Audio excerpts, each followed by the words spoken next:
All right, hey everybody, welcome back to the channel. This is Rob here at Smirking Gun Reviews, back to talk more Handmaid's Tale. We're doing season 4, episode 8. It just ended. Full spoilers if you've not seen this episode. Okay, just a few things. I want to bring up another channel you should be watching if you like the Handmaid's Tale. Go over to Always Watching. She's got some great videos on this and shows like Mayor of Easttown. Always want to recommend some of these smaller channels that are growing. And speaking of growing, we are about 84, 85 subscribers away from 2,000 subscribers.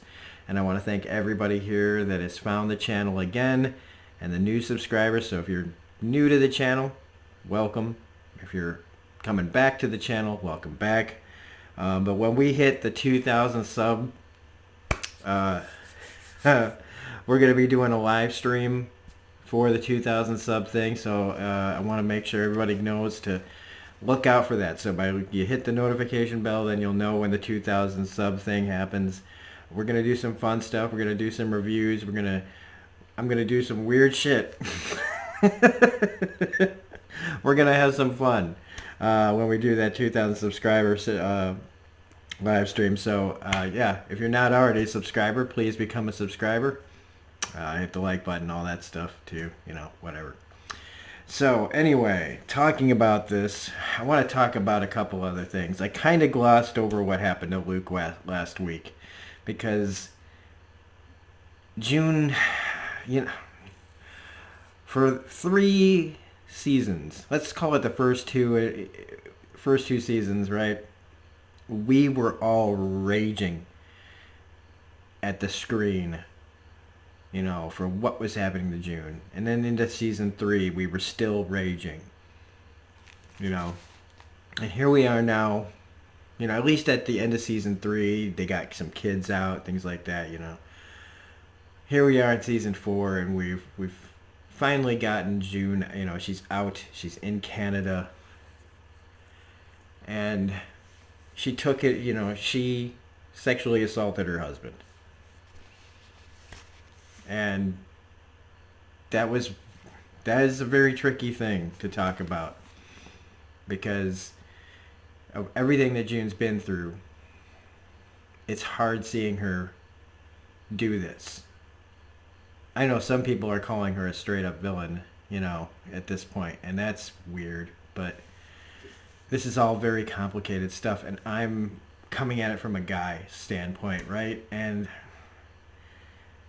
I know that not everybody wants to hear what I have to say, and so all I can say is that was that was really messed up, and I'm still trying to unpack all of that, what it must have meant, what June was going through psychologically to do that. And it's why I appreciate everybody in the comment section, as always, all the feedback I get, because on a show like this, you're gonna have a lot of differing opinions, and I love hearing all of them. Everybody's opinion is valid. The only opinions that aren't valid are the ones that come out of just hateful spite. And so I want to hear what you guys all really think about the Luke situation, because it's difficult. Another thing we need to talk about is this kind of thing.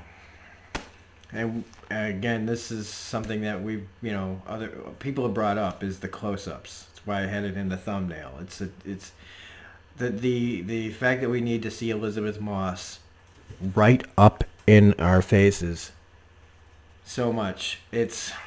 I know that they're going for effect, and I thought that it was kind of effective in the courtroom scene.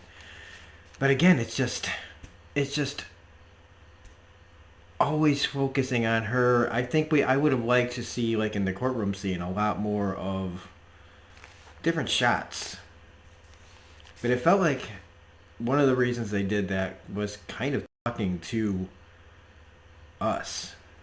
Not just a recap of the first few seasons, but just, I don't know. It was meant to be something, so I didn't mind that so much. But I mean, it's got to be one of the longest held close-ups in a long time, and I really feel like they're ridiculous. They're really ridiculous as far as shots go, and I know that some of you probably love it. And like I always say, you do you. You like what you like. Me personally, They're too much. They're too much. Another thing is that a lot of people, there was like polls and stuff saying that last week was the best episode of the season. And the thing is, it, the first two episodes of this season were pretty good. They were really, really good. If last week's was the best episode of the season, there was a lot of, that's not that high a compliment considering what we had for the first three seasons. And again, this kind of show brings out a lot of opinions, and this is just mine. I thought last week was a really good episode, but again, I feel like this season's been a rough ride for a lot of people, and me included. But let's get into this, because this was another pretty rough episode to get through, because we were finally dealing with, her telling her whole story to the world. Before I do that, I just want to bring up something that happens at the end, right? Because we might as well get to it. As soon as Moira and Emily were on the bench talking about how they could turn Irene over to their side as a witness, I went, and we see Emily in the car. And as soon as we saw Emily in the car, before we got anywhere near where she was going, I went, she's dead. She's going to be hanging somewhere, and she was. I don't like calling these things, but it's just like, that would have been too perfect. It would have been too perfect. Right? To have an aunt. It would have been great. It would have been amazing. So why didn't we get that? I don't know. And I am going to talk about this other scene because I want to get to it. Is the protesters that aren't protesting, that have now made Serena and Fred fucking rock stars. And this was clearly, like, look at their signs. Literally, here's your sign.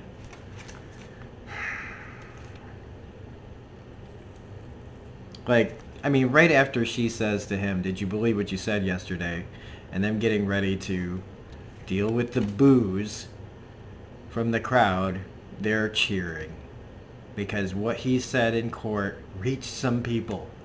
That wasn't a very big crowd, but it was the typical fucking nuts that are here, and you can't get around making the comparisons to what's happening in this country now, and what's happened it's been going for a while, but it's so in this moment where we're living right now, right, in America, at least, is we are just surrounded by the most nutty, religious, right-wing, fucking Trump-loving cunts that I can't take it anymore. And here we are having to watch these people get cheered like rock stars by the same kind of motherfuckers that are holding this country back, that are trying to push us back into the fucking 1800s and earlier.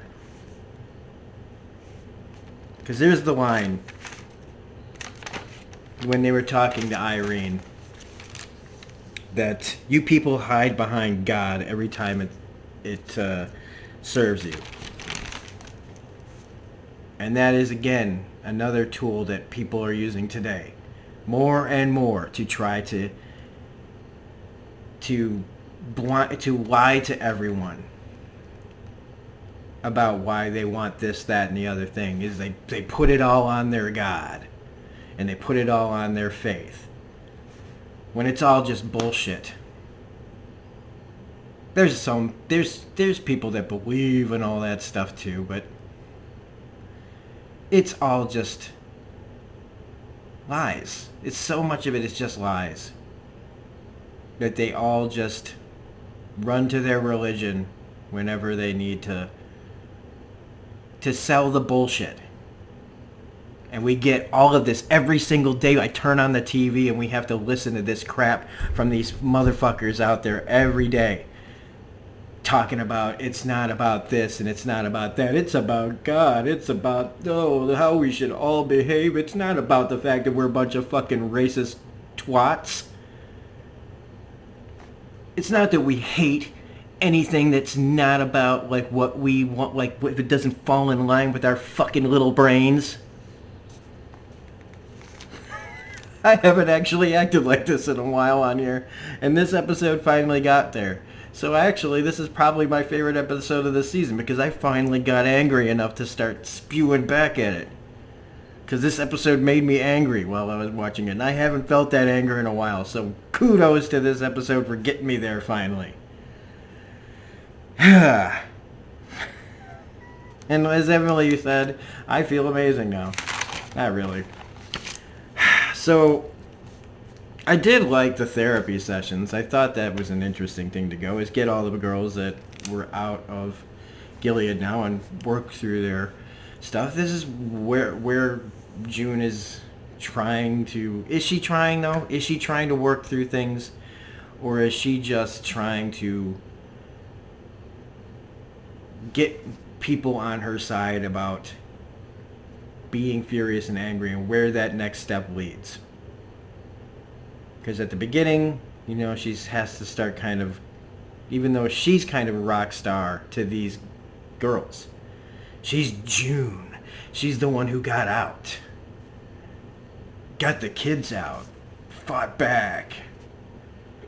By the end of this, you know, it's getting ready, looking like she could, you know, raise her own little handmaid army again. Not again. When I say again, I mean what happened behind, you know, enemy lines in Gilead, and she was able to get a bunch of people together to help her get the kids out. Now, the actual trial thing, the confirmation hearing, was a long recap of seasons 1 through 3.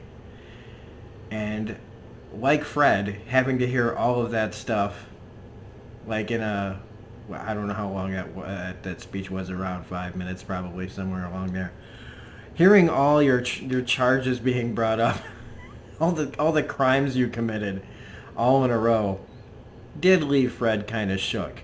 But he immediately starts trying to praise Gilead. Oh, hey, you left out all the good parts of legalized rape.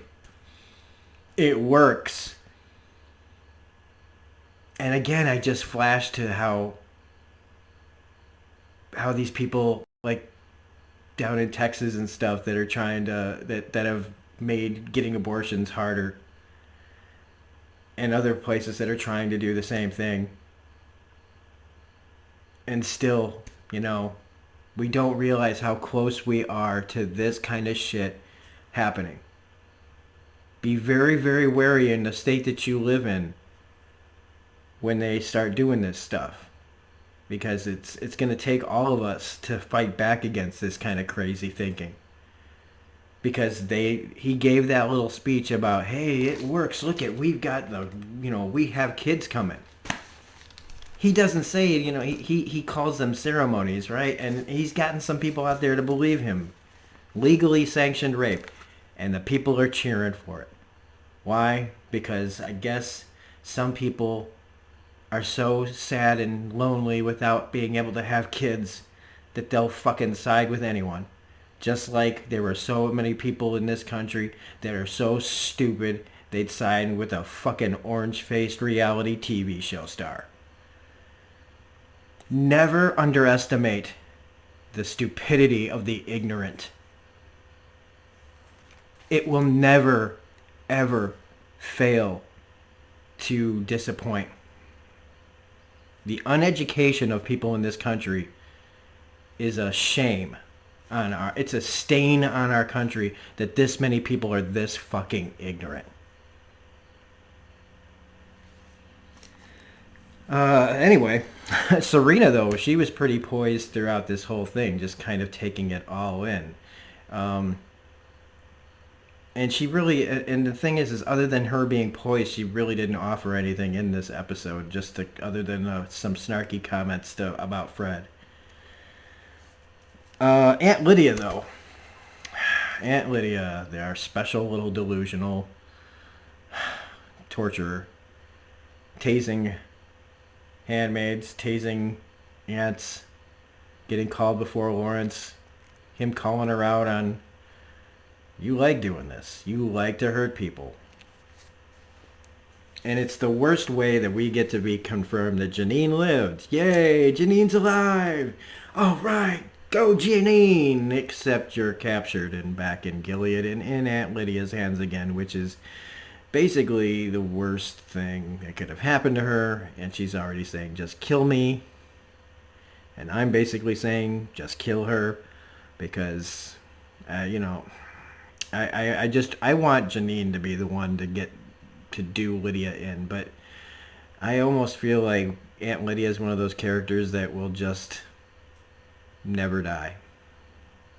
I feel like, and that brings me to a little point here, that if we're all expecting a bunch of comeuppances, I feel like we're going to be disappointed. I don't think they're going to pull a Game of Thrones and just become fan service the show. I feel like the really bad people in this world, they keep going. The worse you are, the longer you stick around. And so I feel like Aunt Lydia could very possibly still be alive at the end of this show. I just want everybody to be prepared for that. But again, look, Ann Dowd is just an unbelievable actress in every scene. She sells the delusion that she has so well. You know, and I just feel so bad for Janine. I mean, she's so happy for June, and that manipulation she tries on her to, she's selfish and she left you and you were too much to handle. And, you know, the thing is like, she's not 100% wrong, and that's what makes her manipulation so great. She knows how to work stupid, ignorant fucks. People that are, and also people that are just been broken down. Janine's not stupid and down. Aunt Lydia, I don't think understands that yet. I think she still thinks that Janine is just this simpleton that she broke, and she's broken still. And that might be Aunt Lydia's undoing in the end. But again, if this follows where we're going for the second book and everything, for whether this is part of a spin-off or the season 5 stuff, I don't know. The whole thing about trying to frame rape as saving the world. That's just great. Luke, trying desperately to reach June, doesn't bring up what happened to him. But when she does try again to just not have a conversation and just have sex, he at least stops her, which leads her to walking out. But when she comes back, after she brings this Irene lady to the group, which was another very interesting scene, trying to give Emily her power back. And I think that was a big part of this episode, was trying to give these women their power back. Now, Moira didn't really like it. Moira is more of the, we have to heal and move on kind of thing. And I know that that's not what a lot of you out in the audience want. I know we all want to just, if we could, we would rush through the screen and bum rush Gilead and rip everybody apart. But for the show and its characters, we have to pull back and realize that that's just not reality. It's a fun imagination, and it's a fun fantasy. You know, they even talk about what they would do to their, you know, commanders and the women that helped. But the scene was interesting because how it went, and telling her, you know, hearing what she did, and then telling her, you know, like, we finding out that she's the reason Emily's lover is dead. She's the reason they mutilated her. And not giving her forgiveness. When I kind of rolled my eyes when she's like, I want you to forgive me. And it reminded me of what Serena was trying to do to everybody that came to see her. It felt like more manipulation, but I feel like this was more pathetic delusion. I did like it when she's like, when June says, "Hey, you know, you came over here, you escaped here and pretended to be like everybody else. And it made me think of Nazis who got out of Germany and decided to hide and become like the rest of us. Like, oh, no, I don't do this. I don't know what accent I'm doing just now. But it wasn't German. So that's really about it. Except that June comes back after getting everybody kind of riled up at the end and does come home, and instead of trying to just have sex, she tells Luke, it's time to talk about the last time I saw Hannah. And that's a good thing. It's a good thing that he knows, because what she's probably building towards is, we're not going to be able to get her out. Not like this. And maybe this is more like her trying to say, you know, we have to move on to the next thing before we ever consider trying to get Hannah out. But I don't know. I don't know for sure. Now I want you guys to let me know in the comment section what you guys think of all this. So I appreciate that. And if you liked this review, please hit the like button, comment, share, subscribe, hit the bell for all notifications. You can watch one of these. You can subscribe. I think it pops up right here. Otherwise, you know, if you did not like anything that I just said, and if you think you would rather not have any memory of what we just talked about, well, anybody who liked this, please look away. I'm going to help out all the people who don't want to remember this and give them a pleasant memory of something else.